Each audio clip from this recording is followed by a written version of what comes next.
Hari ini saya mau menyampaikan firman yang saya rasa ini sangat diperlukan hari-hari ini. Saya sendiri sangat memerlukannya. Yaitu bicara tentang penyertaan Tuhan. Ya, saya kasih judul ini. Hebatnya penyertaan apa? Tuhan. Ya. Keluaran 33:14 dikatakan di sana, lalu Tuhan itu menjawab, aku sendiri akan apa? Menyertaimu dan memberikan apa? Kelegaan kepadamu. Kita mesti ngerti, kenali benar-benar Tuhan itu pribadi yang selalu rindu menyertaimu dalam segala keadaan. Itulah Tuhan kita. Dia rindu hadir dengan nyata dalam hidup manusia. Itulah Tuhan kita. Tapi seringkali kadang-kadang kita nggak menghargai kehadiran Tuhan. Manusia tuh ya, waktu orangnya masih ada seringkali kurang menghargai. Tapi waktu orangnya sudah nggak ada, seringkali baru menghargai. Betul kan?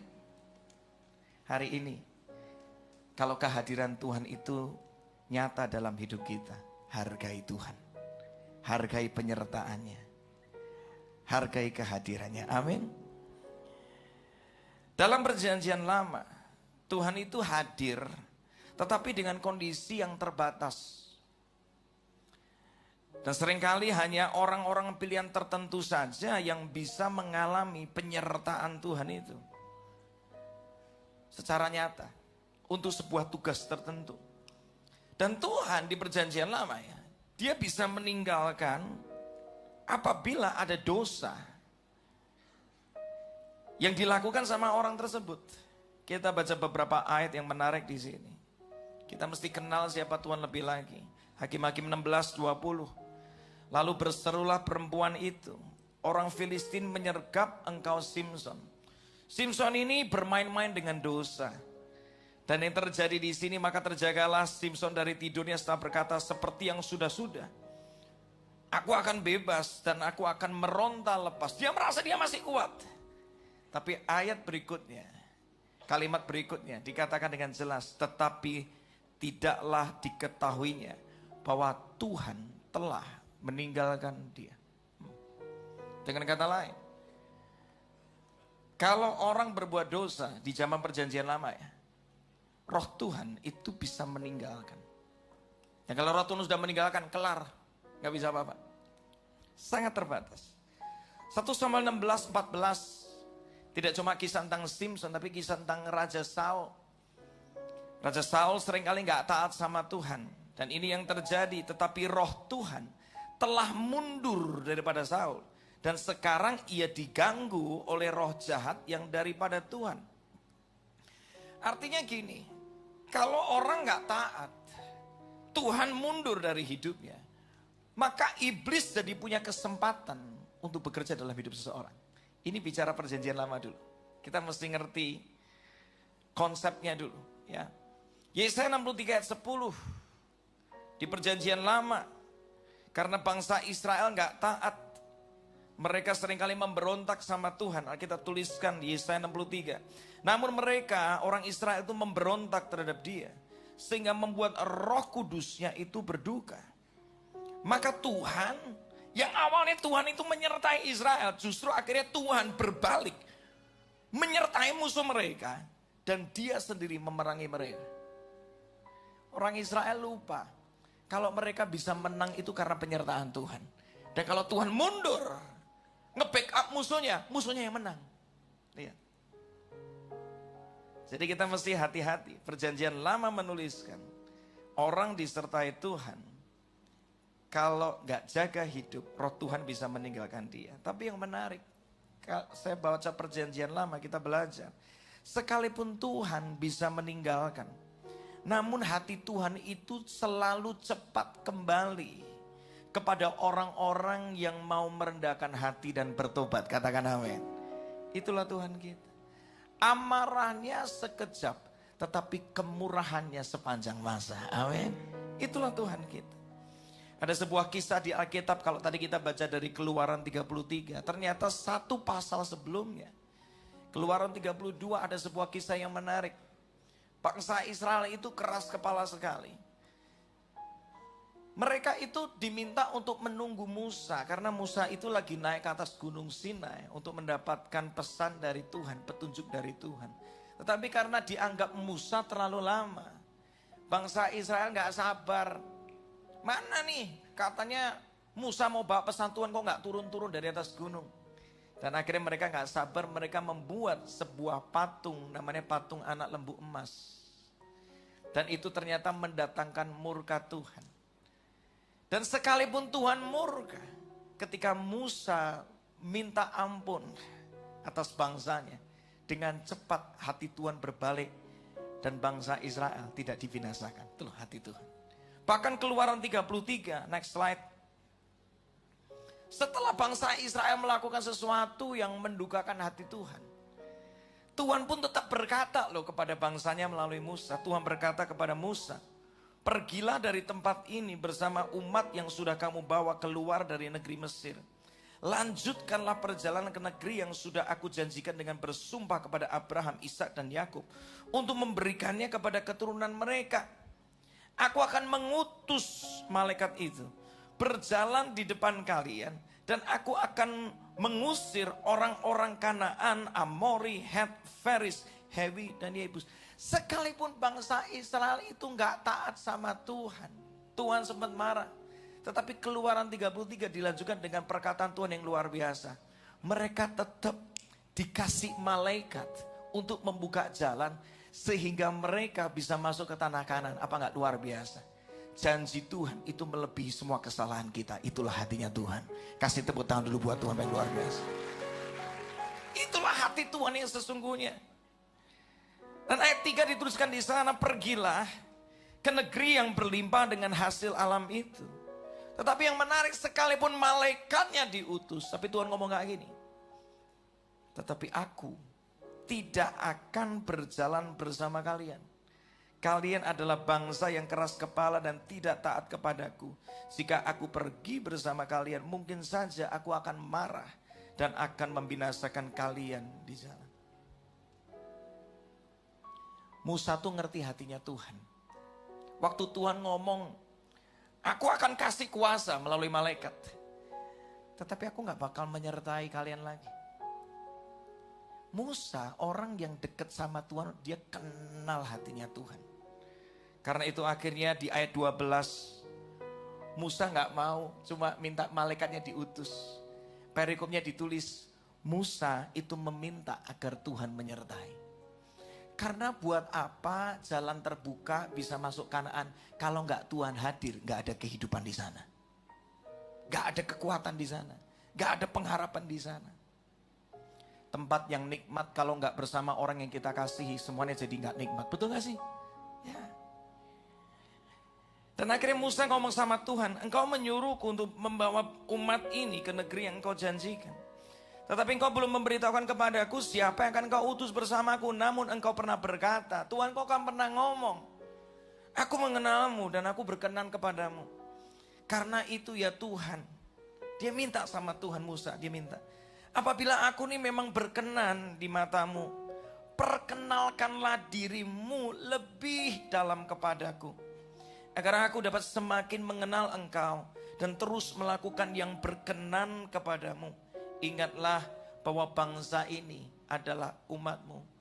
Musa minta sama Tuhan, Tuhan, aku pengen engkau bersamaku. Bersama bangsa ini, aku pengen aku dan bangsa ini kenal engkau lebih lagi. Gara-gara doa Musa ini, permintaan Musa ini, ayat 14. Setelah itu Tuhan menjawab. Nah ini. Hati Tuhan itu seperti itu. Sekalipun udah lakukan banyak kesalahan, kalau kita minta penyertaannya, selalu dia akan berikan buat setiap kita. Dan Tuhan jawab, aku sendiri akan menyertaimu dan memberikan kelegaan kepadamu. Yang menariknya, tadi bicara perjanjian lama kan, di perjanjian baru, ternyata penyertaan Tuhan itu dinyatakan kembali langsung. Baru buka pasal pertama dari perjanjian baru. Langsung Tuhan menyatakan pribadinya. Kita baca Matius 1:23. Dikatakan di sana, sesungguhnya anak darah itu akan mengandung dan melahirkan seorang anak laki-laki dan mereka akan menamakan dia, baca sama-sama siapa? Immanuel, yang berarti baca sama-sama Allah menyertai kita. Baru pasal 1 Tuhan sudah gak tahan untuk menyatakan pribadinya, hatinya buat setiap kita. Bahwa dia adalah Immanuel, artinya Allah menyertai kita. Dan di dalam 1 Korintus 6, 19-20, penyertaan Tuhan itu di-upgrade loh, luar biasa banget. Dikatakan di sana, kalian harus tahu bahwa tubuhmu adalah tempat apa? Tinggalnya Roh Allah. Ini rumahnya Roh Allah. Roh Allah itu tinggal di dalam siapa? Di dalam kita. Dan Allah sendirilah yang memberikan roh itu kepadamu. Diri saudara bukan kepunyaanmu, itu kepunyaan Allah. Gak cuma God with us. Dengerin. Gak cuma Tuhan beserta dengan kita, di-upgrade lebih dari itu. Menjadi God in us. Kemanapun kita melangkah, kemanapun kita pergi, Tuhan ada di sana. Ada sebuah upgrade yang luar biasa. Bahkan firman Tuhan mengatakan, Roh Kudus itu menyertai kita selama-lamanya. Kalau di perjanjian lama, kalau ada dosa, Roh Tuhan bisa meninggalkan. Tapi di perjanjian baru di-upgrade. Apapun kondisimu, Roh Tuhan ada di dalam hidupmu. Kasih tepuk tangan dulu buat Tuhan. Ku ingin selalu bersekutu denganmu, menikmati hadiratmu, biarkan rohmu apa? Tinggal dalam hidupku. Nyanyikan ya.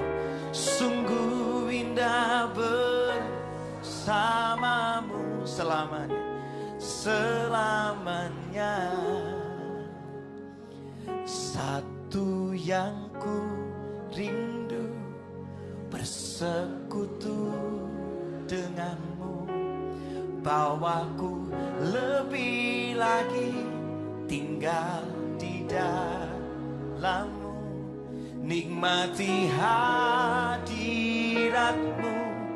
jamalah suruh hidupku. Katakan urapanmu, urapanmu mengubah hidupku. Sekali lagi nyanyikan sama-sama, come on.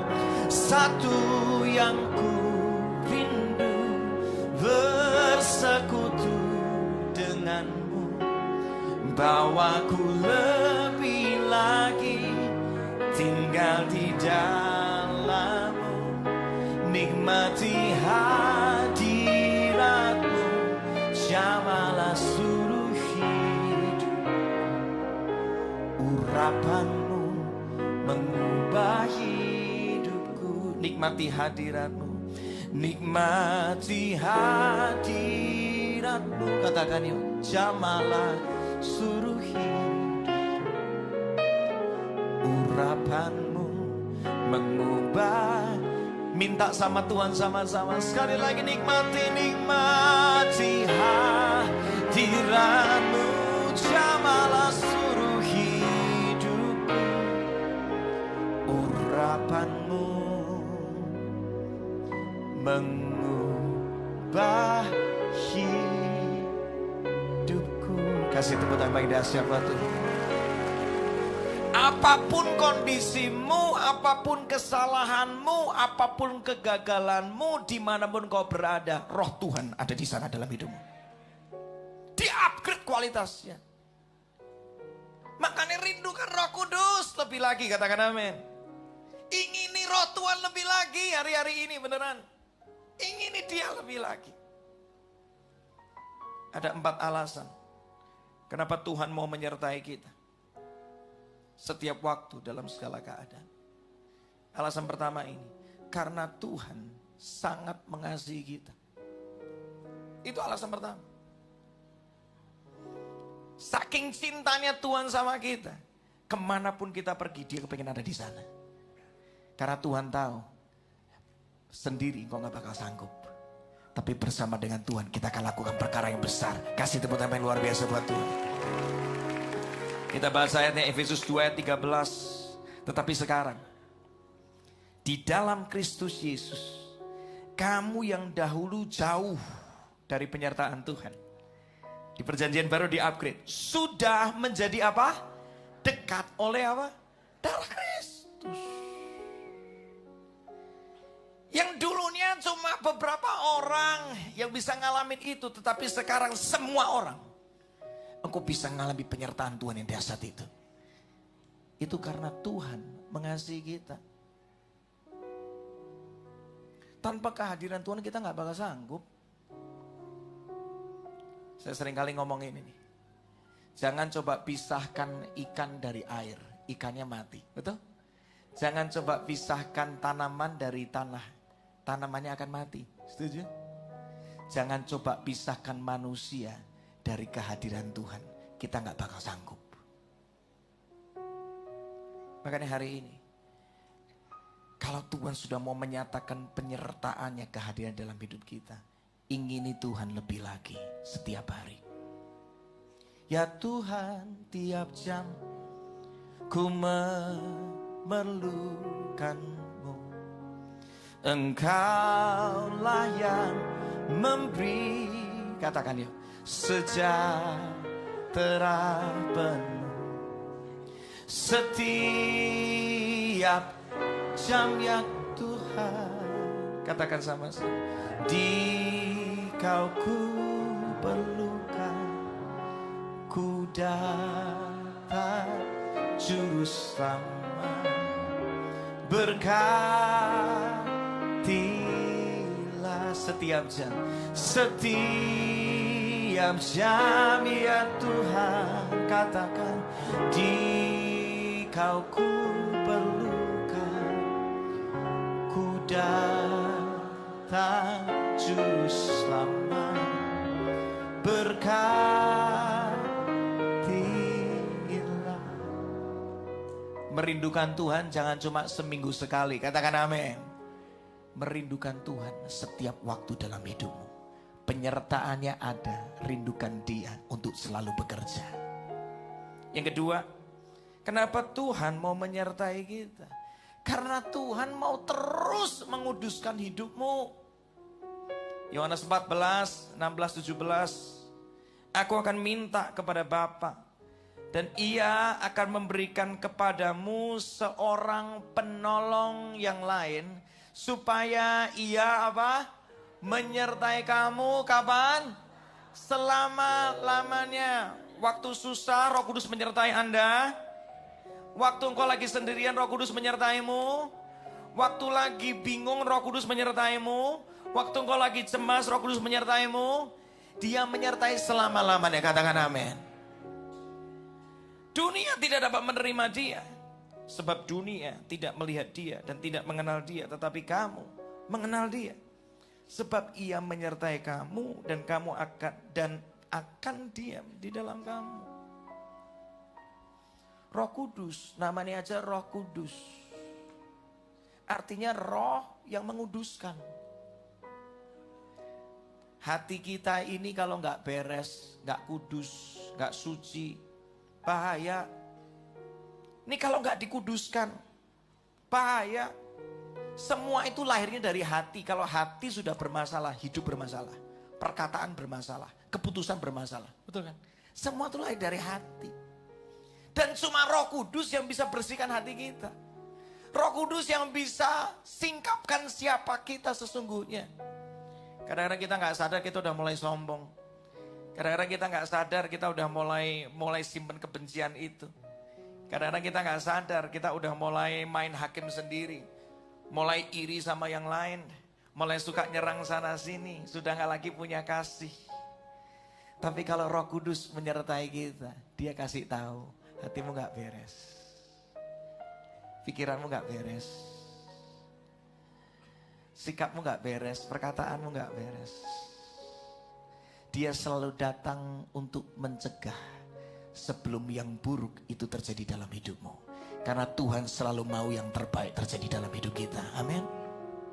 Makanya Roh Kudus datang untuk kasih peringatan sama kita. Untuk tolong kita. Tahu gak kenapa Dia hadir sebagai penolong? Karena Tuhan tahu kita nggak bakal bisa kalau nggak ditolong sama Roh Kudus. Hari ini, kenapa Tuhan mau menyertai kita? Karena cuma Dia yang bisa kuduskan kita. Kalau hidupmu kudus, engkau akan lihat kedahsyatan Tuhan di sana. Engkau akan lihat kebesaran Tuhan di sana. Engkau akan lihat keajaiban Tuhan di sana. Kasih tepuk tangan yang terbaik buat Tuhan. Yang ketiga, kenapa Tuhan mau menyertai kita? Karena Tuhan mau membuat pembedaan terjadi dalam hidupmu. Engkau dibedakan. Seringkali kita tanpa sadar, kalau ditanya kenapa kamu mau terima Yesus, salah satu jawaban yang paling populer, karena aku pengen bisa masuk surga. Gak salah dengan itu. Tetapi doa Bapa kami mengajarkan, jadilah kehendakmu di bumi seperti di surga. Surga itu bukan cuma nanti, tetapi surga ada hari ini. Orang yang merindukan penyertaan Tuhan dalam hidupnya, mengalami penyertaan Tuhan dalam hidupnya, surga nyata dalam hidupnya. Karya surga, kuasa surga, perlindungan surga, pembelaan surga nyata dalam hidupnya. Bukan nanti, tetapi sekarang, hari ini engkau bisa mengalami surga di muka bumi. Katakan amin. Kita lihat ayatnya. Yesaya 41 ayat 10 dalam terjemahan Sederhana Indonesia. Ini ayat powerful. Jangan apa? Jangan takut sebab aku ada bersamamu. Jangan cemas sebab apa? Akulah Allahmu. Kita tahu hari-hari ini keadaan semakin gak mudah loh. Beneran. Tapi buat orang-orang yang mengalami penyertaan Tuhan, ingat ini. Hidupmu gak dikuasai ketakutan. Karena engkau tahu Tuhan bisa pelihara engkau dalam segala keadaan.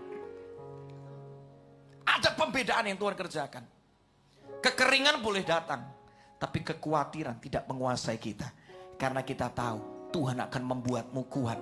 Tuhan akan menolongmu. Tuhan akan memegang tanganmu dengan kuasanya yang penuh dengan kemenangan. Kasih tepuk tangan dulu buat Tuhan.